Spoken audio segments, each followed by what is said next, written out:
Hi, and welcome to Mrs. Pam Reads.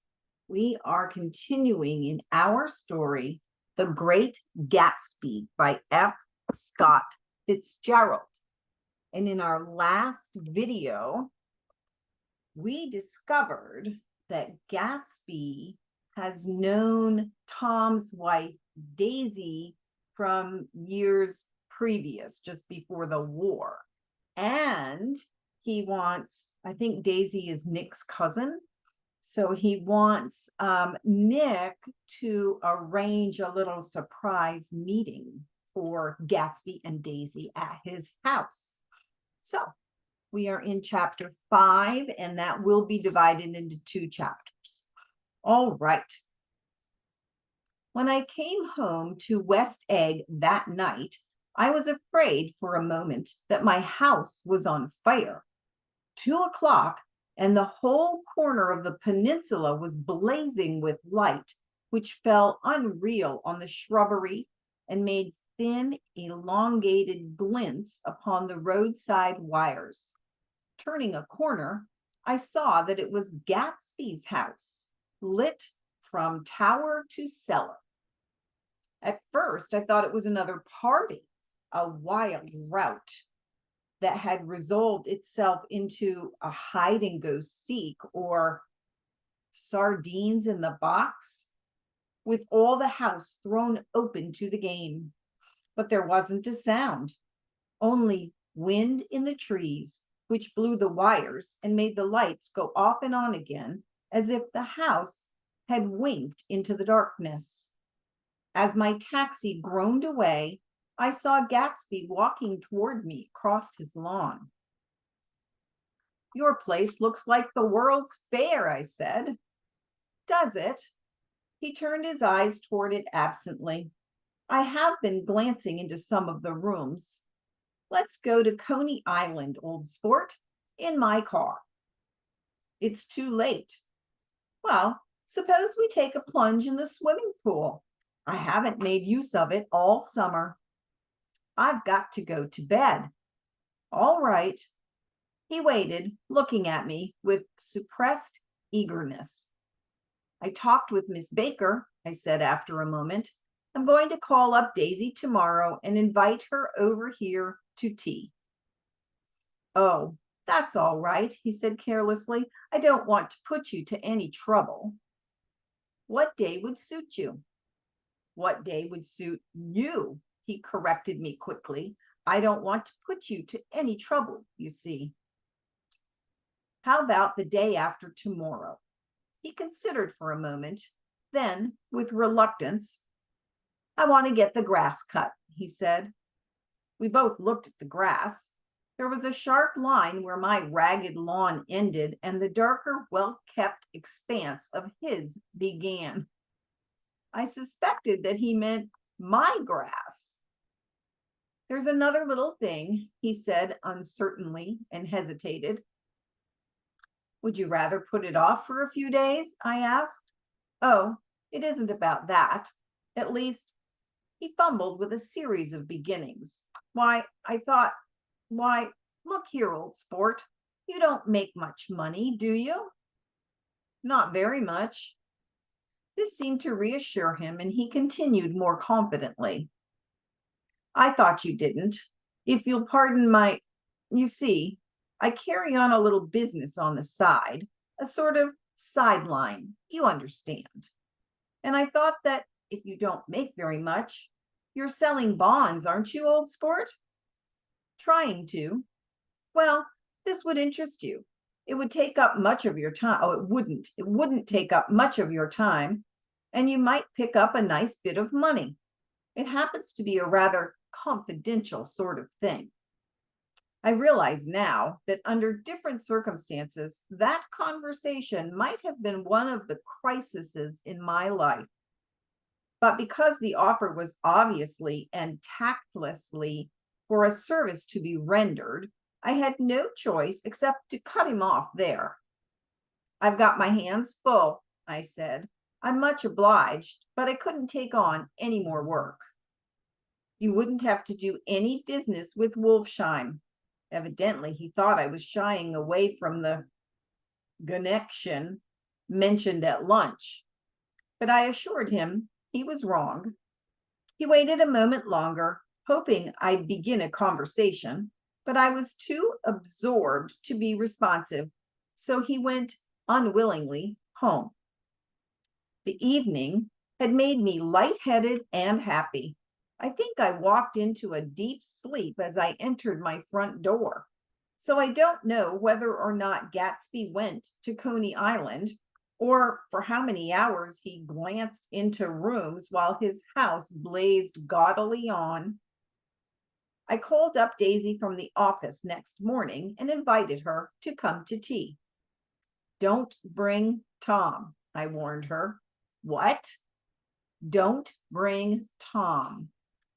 Who is Tom? She asked innocently. The day agreed upon was pouring rain.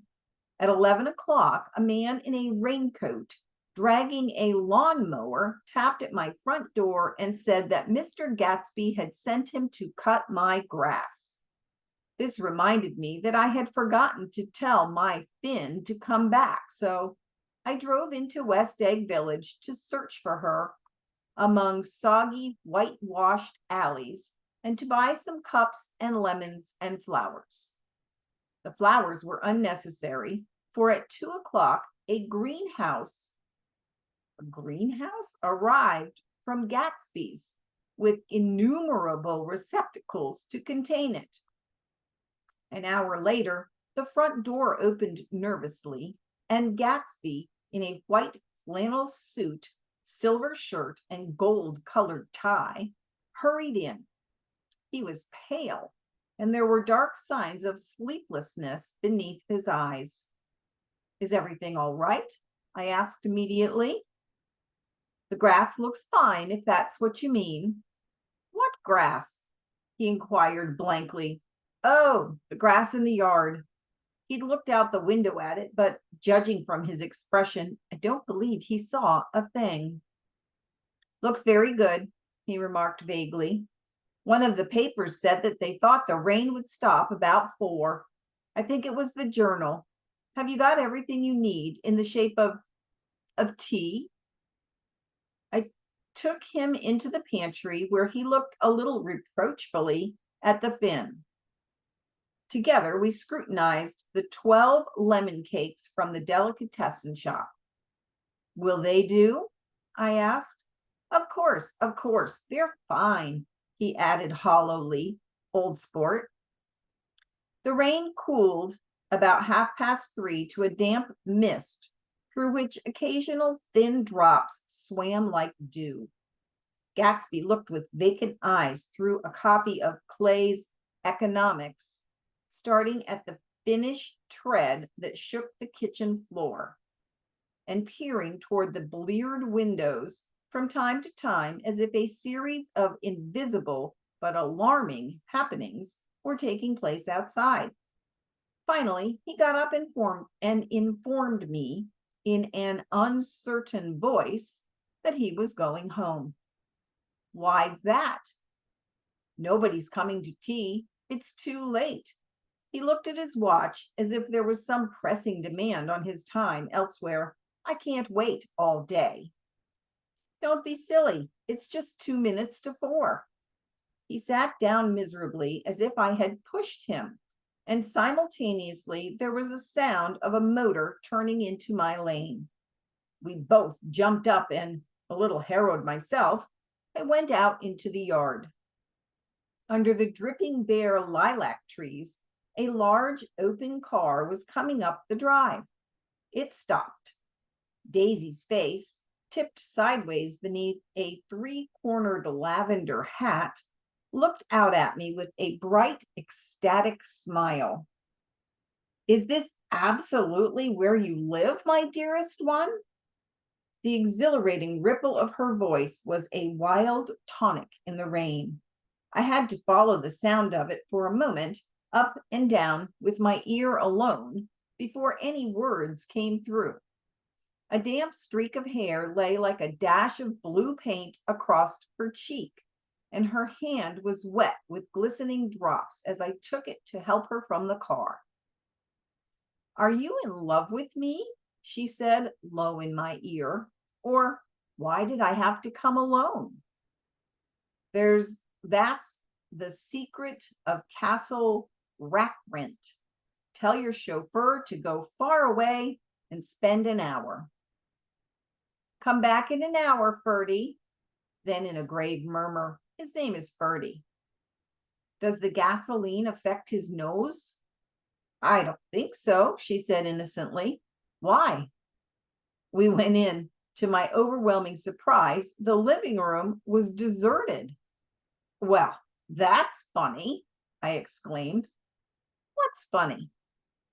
She turned her head as there was a light, dignified knocking at the front door. I went out and opened it. Gatsby, pale as death, with his hands plunged like weights into his coat pockets, was standing in a puddle of water, glaring tragically into my eyes. With his hands still in his coat pockets, he stalked by me into the hall, turned sharply as if he were on a wire, and disappeared into the living room. It wasn't a bit funny. Aware of the loud beating of my own heart, I pulled the door to against the increasing rain. Pulled the door to against the increasing rain. That's what it says. For half a minute, there wasn't a sound. Then, from the living room, I heard a sort of choking murmur and part of a laugh, followed by Daisy's voice on a clear, artificial note. "I certainly am awfully glad to see you again." A pause. It ended horribly. I had nothing to do in the hall, so I went into the room. Gatsby, his hands still in his pockets, was reclining against the mantelpiece in a strained counterfeit of perfect ease, even of boredom. His head leaned back so far that it rested against the face of a defunct mantelpiece clock, and from this position, his distraught eyes stared down at Daisy, who was sitting, frightened but graceful, on the edge of a stiff chair. "We've met before," muttered Gatsby. His eyes glanced momentarily at me, and his lips parted with an abortive attempt at a laugh. Luckily, the clock took this moment to tilt dangerously at the pressure of his head, whereupon he turned and caught it with trembling fingers and set it back in place. Then he sat down rigidly, his elbow on the arm of the sofa and his chin in his hand. That's an interesting, like arm and chin. Like what's his other arm on? "Okay, I'm sorry about the clock," he said. My own face had now assumed a deep tropical burn. I couldn't muster up a single commonplace out of 1,000 in my head. "It's an old clock," I told them idiotically. I think we all believed for a moment that it had smashed to pieces on the floor. "We haven't met for many years," said Daisy, as a voice as matter of fact as it could ever be. 5 years next November." The automatic quality of Gatsby's answer set us all back at least another minute. I had them both on their feet with the desperate suggestion that they help me make tea in the kitchen when the demonic Finn brought it in on a tray. Amid the So Finn is the nationality, I guess, of his butler or maid. Okay. Amid the welcome confusion of cups and cakes, and certain physical decency established itself. Gatsby got himself into a shadow and, while Daisy and I talked, looked conscientiously from one to the other of us with tense, unhappy eyes. However, as calmness wasn't an end in itself, I made an excuse at the first possible moment and got to my feet. "Where are you going?" demanded Gatsby in immediate alarm. "I'll be back." I haven't got to speak to you about something before you go. He followed me wildly into the kitchen, closed the door, and whispered, "Oh, God," in a miserable way. "What's the matter?" "This is a terrible mistake," he said, shaking his head from side to side. "A terrible, terrible mistake." "You're just embarrassed, that's all." And luckily, I added, "Daisy's embarrassed too." "She's embarrassed?" he repeated incredulously. "Just as much as you are." "Don't talk so loud." "You're acting like a little boy," I broke out impatiently. "Not only that, but you're rude. Daisy's sitting in there all alone." He raised his hand to stop my words, looked at me with unforgettable reproach, and opened the door cautiously, went back into the other room. I walked out the back way, just as Gatsby had when he made his nervous circuit of the house half an hour before, and ran for a huge black knotted tree whose massed leaves made a fabric against the rain. Once more it was pouring, and my irregular lawn, well shaved by Gatsby's gardener, abounded in small muddy swamps and prehistoric marshes. There was nothing to look at from under the tree except Gatsby's enormous house. So I stared at it, like Kant at his church steeple, for half an hour. A brewer had built it earlier in the period craze and a decade before, and there was a story that he'd agreed to pay 5 years' taxes on all the neighboring cottages if the owners would have their roofs thatched with straw. Perhaps their refusal took the heart out of the plan to found a family. He went into an immediate decline. His children sold his house with the black wreath still on the door. Americans, while occasionally willing to be serfs, have always been obstinate about being peasantry. After half an hour, the sun shone again, and the grocer's automobile rounded Gatsby's drive with the raw material for his servants' dinner. I felt sure he wouldn't eat a spoonful. A maid began opening the upper windows of his house, appearing momentarily in each, and leaning from a large central bay, spat meditatively into the garden. It was time I went back. While the rain continued, it had seemed like the murmur of their voices, rising and swelling a little now and then with gusts of emotion. But in the new silence, I felt that silence had fallen within the house, too. And we're going to stop there. So, the meeting so far doesn't sound like it's going very well. All right, you guys. I hope you have a wonderful day. Remember to come on back and check the rest of the chapter and the rest of the book. I will see you next time. Bye.